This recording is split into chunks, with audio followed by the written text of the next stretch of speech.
নমস্কার, আপনাদের সঙ্গে রয়েছি আমি পায়েল। মার্চের শেষ থেকে মে শুরু কালবৈশাখী। কালবৈশাখীর দুপুরে আম কুড়োতে যায়নি এমন বাঙালি খুঁজে পাওয়া জোর রয়েছে, দেখা পাওয়া যায় না। তবে বলাই যায় যে কালবৈশাখী বাঙালির জীবনের প্রতিটি পরতে পরতে জড়িয়ে রয়েছে। বলা যায় কালবৈশাখীকে রোম্যান্টিসাইজ করে বড় হতে শিখেছে বাঙালি। তবে সেই কালবৈশাখী এখন হাওয়া হয়ে গিয়েছে কলকাতাবাসীর জীবন থেকে। কেন? কালবৈশাখী কি এখন বলা হবে কালজ্যৈষ্ঠী? এমনটাই অবশ্য বলছে নেট নাগরিকরা। চলছে রসিকতা। এর প্রভাব কি? কারণ বৈশাখের অর্ধেক পেরিয়ে গিয়েছে, কালবৈশাখীর দেখা নেই। আমার আপনার জীবনে হেলথে কি প্রভাব পড়বে, কি বলছেন চিকিৎসক বা কি বলছেন আবহাওয়াবিদ? দুজন অতিথি আমার সঙ্গে এই মুহূর্তে রয়েছেন চিকিৎসক রাজীব শীল রয়েছেন আমার সঙ্গে, একই সঙ্গে আবহাওয়াবিদ রয়েছেন সুজীব কর রয়েছেন। আমি আসবো আপনাদের কাছে, তবে তার আগে নেট মাধ্যম যে রসিকতা এখন মেতে রয়েছে একবার সেদিকেই নজর রাখি। কেন বলা হচ্ছে কালজ্যৈষ্ঠী? কারণ বৈশাখের অর্ধেক পার, কলকাতায় এখনো কালবৈশাখীর দেখা নেই। নেট নাগরিকদের মধ্যে জোর আলোচনা, কালবৈশাখীকে এবার কি কালজ্যৈষ্ঠ বলা হবে?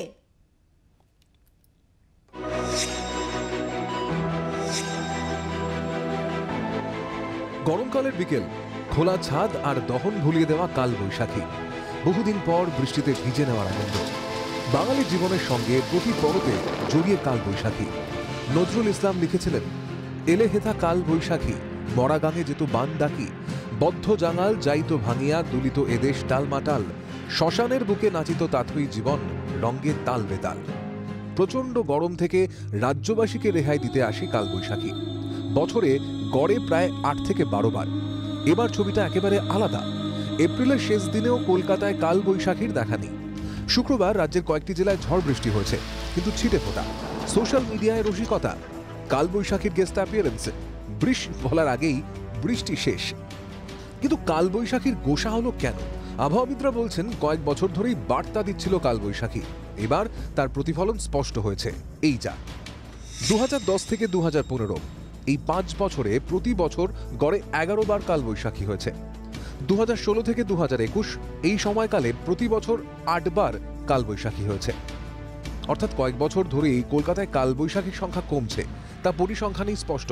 আর এবার মার্চ এপ্রিলে কলকাতায় একটি কালবৈশাখীও দেখা গেল না। এটা কি অস্বাভাবিক নয়? আবহাওয়াবিদদের দাবি পরিবেশ পরিস্থিতি খারাপ, তাই এই অবস্থা। দূষণ বেড়ে চলায় কলকাতা সহ পশ্চিমবঙ্গে একটি বাবল তৈরি হয়েছে। এই বাবলের বাধায় কলকাতার কাছাকাছি আসছে না কালবৈশাখী। মধ্য ভারত থেকে আসা শুষ্ক বাতাস মেঘপুঞ্জ তৈরি হতে বাধা দিচ্ছে। গরম বাতাসে জলীয় বাষ্প শুকিয়ে যাচ্ছে। বায়ুমণ্ডলের আর্দ্র বাতাস শক্তি সঞ্চয় করে ওপরে ওঠে, তা ঠান্ডা হয়ে বৃষ্টি হয়। সেটা এবার আর হচ্ছে না।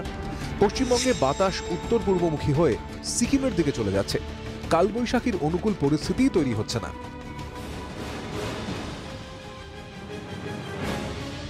হাল হাকিকাত দেখে পুরনো তথ্যের খাতা খুলে বসেছেন আবহাওয়াবিদরা। তাদের মনে পড়ে যাচ্ছে 2016 সালের ঘটনা। পশ্চিমাঞ্চলের জেলাগুলির আকাশে মেঘ জমতে দেখে রেডারে চোখ রেখেছিলেন আবহাওয়াবিদরা। আশা ছিল ওই মেঘ উড়ে আসবে কলকাতার আকাশে, কিন্তু মেঘ আর কলকাতার রাস্তা মাড়ায়নি।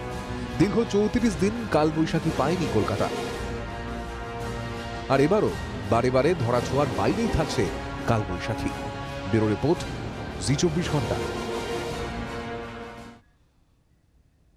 কালবৈশাখীর এত গোসা কেন, কি বলছেন?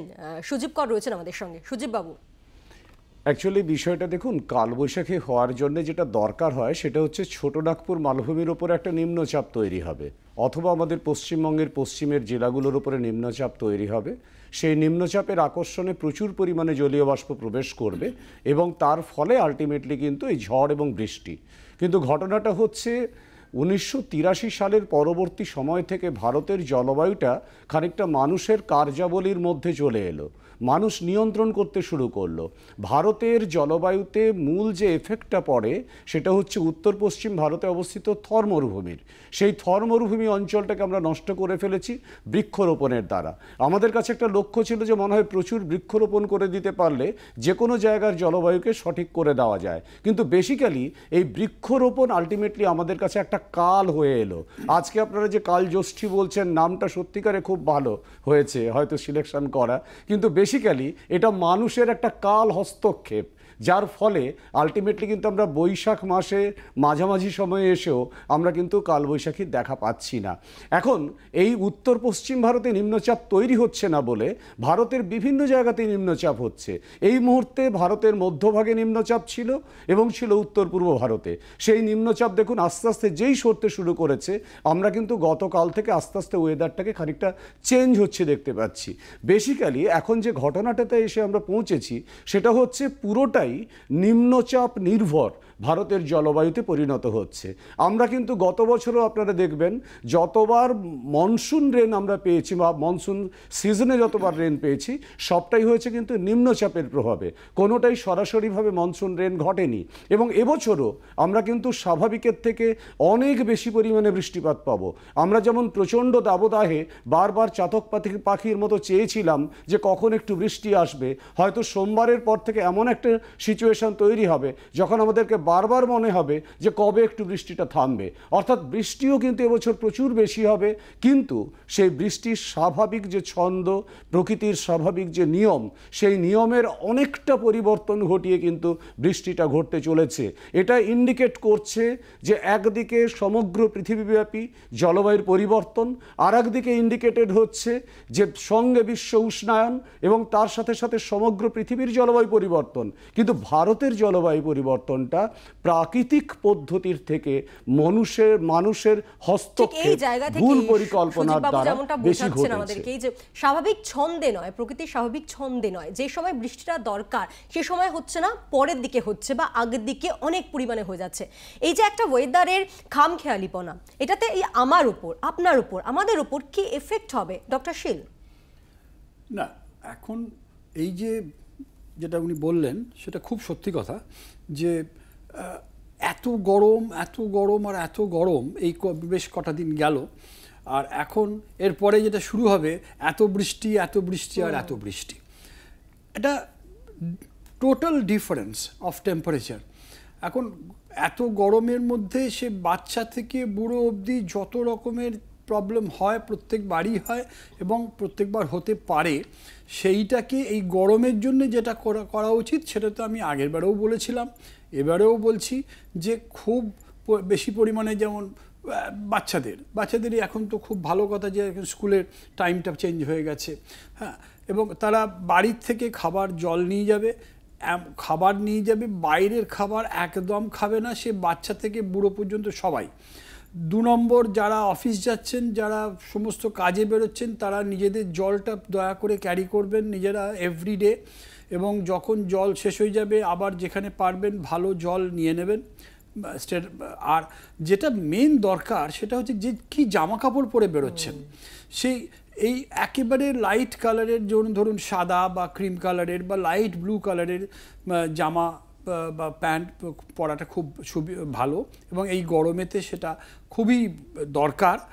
আর যেটা খুব ইম্পর্ট্যান্ট সেটা হলো যে যত পারবেন জল খাবেন, যত পারবেন মিনিমাম একজন অ্যাভারেজ 3 থেকে 3.5 লিটার, ম্যাক্সিমাম 4 লিটার জল খাবেন।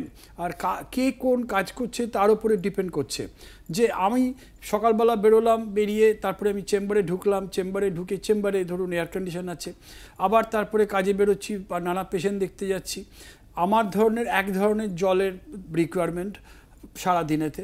আর যিনি ধরুন আমারই কলিগ একজন হয়তো মেডিকেল রিপ্রেজেন্টেটিভ যারা আছেন, তাদের জন্য আবার জলের রিকোয়ারমেন্টটা এক এক রকম, এবং ইট টোটালি ডিপেন্ডস তার শরীরটা কীরকম, তার শরীরের চেহারাটা কতটা, ভলিউম কতটা দরকার।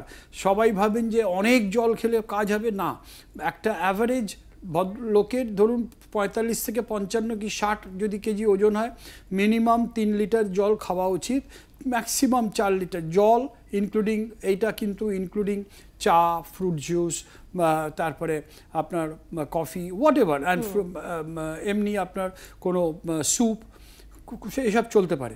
কিন্তু খুব বেশি জল খাওয়াটা আবার উচিত না। হ্যাঁ, যেটা দরকার সেটা হচ্ছে যে যদি আমরা দেখেছি হিট স্ট্রোক হয় এই গরমেতে, অনেকের আমরা দেখেছি হিট স্ট্রোক হয়।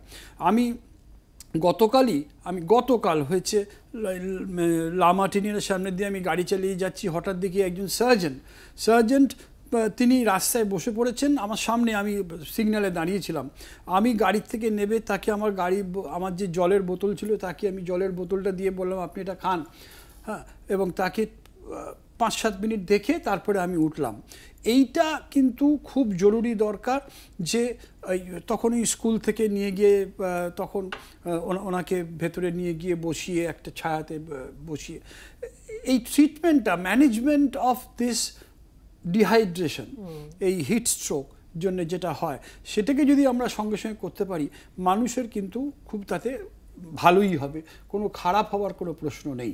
আমি জানবো, আমি আবারও আপনার কাছে আসবো, আরও ডিটেলসে জানবো, তবে তার আগে এই যে কালবৈশাখী রীতিমতো ভ্যানিশ হয়ে গিয়েছে কলকাতা থেকে, তা নিয়ে কি বলছেন বিশিষ্টরা আপনাদেরকে শোনাবো। আমাদের কাছে রয়েছে তাদের কিছু বক্তব্য রয়েছেন। অভিনেতা মৌবনী সরকারের বক্তব্য, তিনি কি বলছেন, এরই পাশাপাশি বাহ্যিক শিল্পী সুজয় প্রসাদ চট্টোপাধ্যায় তার অভিমত কি, একবার শুনি, তারপরে আবারও আলোচনায় আসছি। কালবৈশাখী আরোই পথ ভুলবেন, এটা নিয়েও কিন্তু পথে নামার সময় হচ্ছে আস্তে আস্তে, যে if you do not come in together as a community, একটা সমষ্টি হিসেবে যদি যতক্ষণ আমরা এগিয়ে আসছি আমাদের পরিবেশকে রক্ষা করার জন্য, একটা মানুষ নয় একটা সমষ্টি, ততদিন ওই আমরা আর্থ ডে সেলিব্রেট করব, ওয়ার্ল্ড এনভায়রনমেন্ট ডে সেলিব্রেট করব, কিন্তু উদযাপনটুকুই, ওটা অ্যাওয়ারনেস বিল্ড করতে পারে, কিন্তু কাজটা আমাদেরই করতে হবে।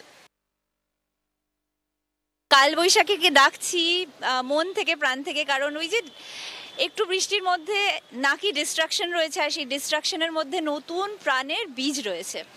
আমরা চাইছি আর্টিস্টিক্যালি হোক, চেতনার দিক থেকে হোক, মানুষ তার মোটিভের দিক থেকে হোক, হেলথের দিক থেকে হোক, আমাদের জীবনে কালবৈশাখী খুব তাড়াতাড়ি আসুক। শুধু তাই নয়, আমাদের যা যা করণীয়, নিজেদের এনভায়রনমেন্টকে প্রিজার্ভ করা, জল as a resource properly use করা, প্লাস্টিক রিসাইকেল করা, এগুলো কিন্তু আমাদের করতে হবে, এগুলো গল্প কথা নয়। অভিমানী কালবৈশাখী, কি উপায় রয়েছে, কি করা দরকার আমরা জানবো। আমাদের সঙ্গে তো চিকিৎসক এবং আবহাওয়াবিদ রয়েছে। একটা ছোট বিরতির পর ফিরছি, সঙ্গে থাকুন।